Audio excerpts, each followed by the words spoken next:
بسم اللہ الرحمن الرحیم۔ السلام علیکم پاکستان۔ ناظرین، آپ دیکھ رہے ہیں آواز بہاولپور نیوز چینل اور میں ہوں آپ کا میزبان احمد محمود۔ ناظرین، جیسا کہ آپ سب جانتے ہیں کہ ہم آپ لوگوں کے لیے آج کی شخصیت پروگرام لے کر آیا کرتے ہیں۔ آج میں آپ کو جس شخصیت کا تعارف کروانے جا رہا ہوں، آپ کسی تعارف کے محتاج نہیں ہیں۔ ڈائنامک پرسنالٹی ہمارے ساتھ موجود ہیں۔ پروفیسر ڈاکٹر راؤ محمد افضل صاحب، سابق vice chancellor the Islamia university of Bahawalpur. آج ہم جشن آزادی کے حوالے سے خصوصی گفتگو کریں گے، تو آئیے ڈاکٹر صاحب سے بات کرتے ہیں۔ السلام علیکم ڈاکٹر صاحب۔ وعلیکم، کیسے ہیں بھائی؟ ٹھیک ہو احمد؟ جی سر، بالکل ٹھیک ٹھاک۔ آپ کیسے ہیں؟ میں الحمدللہ، آپ کی دعائیں۔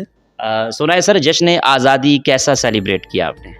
ظاہر ہے جس طرح سب لوگ کرتے ہیں، جھنڈے لہرائے، بچے ہمارے جو ان سے نواسی انہوں نے وہ پہنے سبز کپڑے اور ملی نغمے سنے، میں نے پیغامات اپنے دوستوں کو مبارک کے بھجوائے۔ ڈاکٹر صاحب، جشن آزادی کے حوالے سے آپ کیا کہیں گے آج کے اس ایپیسوڈ کے حوالے سے؟ دیکھیں، بات یہ ہے کہ جشن آزادی کا لفظ جو ہے وہ تو ایک اچھا لفظ ہے کہ ہم جب بھی کوئی اچھی چیز ہوتی ہے جو بھی اس کو سیلیبریٹ کرتے ہیں تو اس کا جشن مناتے ہیں، جیسے کہ آج ساری قوم الحمدللہ پاکستان کی منا رہی ہے۔ لیکن میں تھوڑا سا اس سے ہٹ کے کہوں گا کہ اس جشن آزادی کو عہد آزادی میں اب ہمیں ضرورت ہے کہ ہم اس کو تبدیل کر دیں۔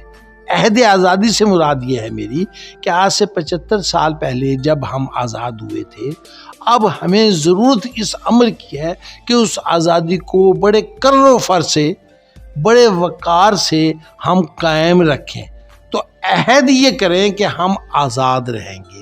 آپ کہیں گے یہ کیا بات ہے، ہم تو آزاد ہیں۔ بالکل، اللہ کا فضل ہے کہ ہم آزاد ہیں، اور یہی وجہ ہے کہ میں اور آپ بیٹھے ہوئے آج یہ گفتگو کر رہے ہیں۔ لیکن عہد اس لیے ضروری ہے کہ ہم میں جو نفاق، ہم میں جو آپس میں، چاہے وہ سیاسی ہو، چاہے وہ معاشی ہو، چاہے وہ لسانی ہو، چاہے وہ علاقائی ہو، جو نفاق آتا جا رہا ہے وہ ہماری جڑوں کو کھوکھلا کرتے کرتے کرتے 75 سال کے بعد ہمیں پھر اپنے ایک قوم ہونے کے لالے پڑ گئے۔ اس کی وجہ یہ تھی کہ ہم اپنے عہد سے پھر گئے۔ وہ جو لوگوں نے آج سے 75 سال پہلے قربانیاں دی تھیں، وہ یقین رکھیں صرف جان کی قربانی نہیں تھی، اس میں عزت و آبرو بھی لوٹی تھی۔ آپ لوگوں نے تاریخ پڑھی ہے، اس میں لوگوں نے اپنے گھر بار چھوڑ دیے، اپنے نسلیں چھوڑ دیں اور اس ملک میں چلے آئے۔ اپنی ہر چیز چھوڑ کے آنے کا ایک مقصد تھا کہ ہم بر صغیر کے جو مسلمان ہیں ایک ایسا نظام لے کے آئیں گے جس کی بنیاد انصاف پہ ہوگی، لا الہ الا اللہ کا نعرہ تھا ہمارا، اور ہم اتنی ترقی کریں گے کہ ہم انگریزوں کی غلامی میں تو پسماندہ رہے، پھر ہندوؤں کی غلامی میں بھی ہم رہنا نہیں چاہتے تھے اور رہنا چاہیے بھی نہیں تھا، وہ میں بعد میں آپ کو بتاؤں گا۔ تو ہم ایسی قوم بن جائیں گے کہ لوگ ہم پہ فخر کریں گے۔ لیکن بدقسمتی سے ہمارے پہلے جو رہنما تھے وہ جب پس منظر سے ہٹ گئے، قائد اعظم کے بعد، لیاقت علی خان کے بعد ہم تنزلی کا شکار ہونا شروع ہو گئے۔ اب صورتحال یہ ہے کہ آپ نے دیکھا کہ 71 میں ہم نے اپنے اسی نفاق کی وجہ سے عہد آزادی کو بھلایا اور ہم اپنے لالچوں میں پڑ گئے، اور لالچوں میں پڑ کے ہم نے اپنے ملک کے 2 ٹکڑے کروا لیے۔ کہنا ہمیں الزام اپنے آپ کو دینا چاہیے، ہم اپنی غلطیاں کرتے ہیں، دشمن اس کا فائدہ اٹھاتا ہے، وہ ایک الگ بات ہوتی ہے، لیکن غلطی ہماری تھی۔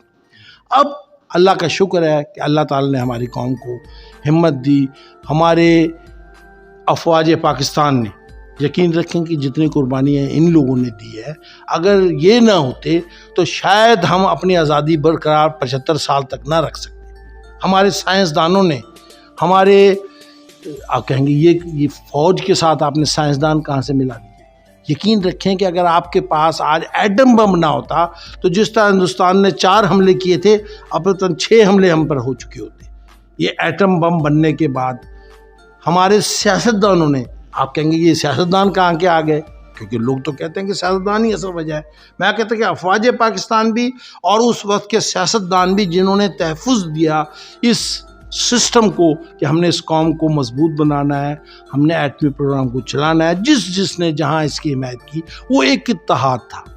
اور مشرق کی پاکستان ٹوٹنے کے بعد اس اتحاد نے ہمیں نہ صرف ایٹمی طاقت بنایا بلکہ ہم ایک بہتر طریقے سے اقتصادی ترقی بھی کرتے جا رہے تھے.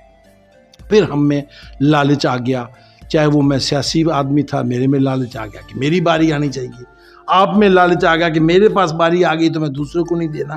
یہی وہ چیز ہے جس کو اب ختم ہونے کی ضرورت ہے. میں آج کے حوالے سے صرف ایک پیغام دینا چاہ رہا ہوں, چاہے وہ سیاستدان ہو, چاہے وہ بزنس مین ہوں, چاہے وہ کاروباری لوگ ہوں, خدا کے لیے اب اتحاد کر لو. پہلے ملک کو بچا لو, پہلے اس ملک کی بنیادیں مضبوط کر لو. یقین رکھو کہ اگر ہم زندہ رہے, ہمارا ملک ترقی کرتا تو ہمارے بچے ہر طرح کی سہولتیں بھی لیں گے اور یہ عہد آزادی حقیقتاً آزادی میں تبدیل ہو جائے گا. یقین رکھیں کہ 75 سال سے ہمارے لوگوں نے قربانیاں دی ہیں. دہشت گردی کی جو ہم پہ جنگ مسلط تھی وہ بھی ہماری کمزوری کی وجہ سے ہوئی نا. اگر ہم کمزور نہ ہوتے تو کسی کی ضرورت ہوتی. ہمارے بچوں تک نے قربانیاں دی, ہمارے پولیس والے, ہمارے فوج کے لوگ, نوجوان, سول, شہری سب شہید ہوئے. کس کے لیے؟ اس ملک کے لیے. تو میرا آج کا پیغام یہ ہے کہ ابھی ہمیں اتحاد کی ضرورت ہے.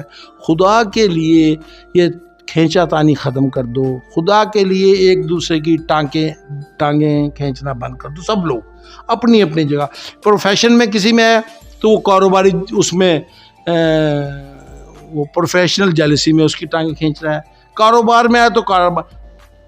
اوورآل نقصان کس کا ہو رہا ہے؟ اس ملک کا ہو رہا ہے. پاکستان سے باہر ہیں آپ, پاکستان کے اندر ہیں, صرف اور صرف اس ملک کا سوچتے ہوئے ایک ہو جائے. اتحاد, 3 چیزیں بتائی تھیں, تنظیم, اتحاد اور تنظیم میں آ گیا نا ایمان. ہمارا یہ طرح اتحاد کی اس وقت فقدان جو ہے وہ ہمیں نقصان کی طرف لے کے جا رہا ہے. آج کا میرا تو پیغام یہ ہے کہ آپ اتحاد کریں, اکٹھے ہوں, اس ملک کو اکٹھے ہو کے بچائیں, اپنے سیاستیں چھوڑیں. سب اچھا ایک دوسرے کو غدار کہنا چھوڑیں. یقین رکھو کہ جب میں آپ کو غدار کہتا ہوں نا تو ٹیکنیکلی میں اپنی دکانداری چمکانے کے لیے تو کہہ دیتا ہوں, میرے 2 جاننے والے بھی کہہ دیں گے, لیکن آپ کے دل میں میرے لیے نفرت ایک پکی ہو جائے گی کہ آپ نے ایک پاکستانی کو غدار کہا.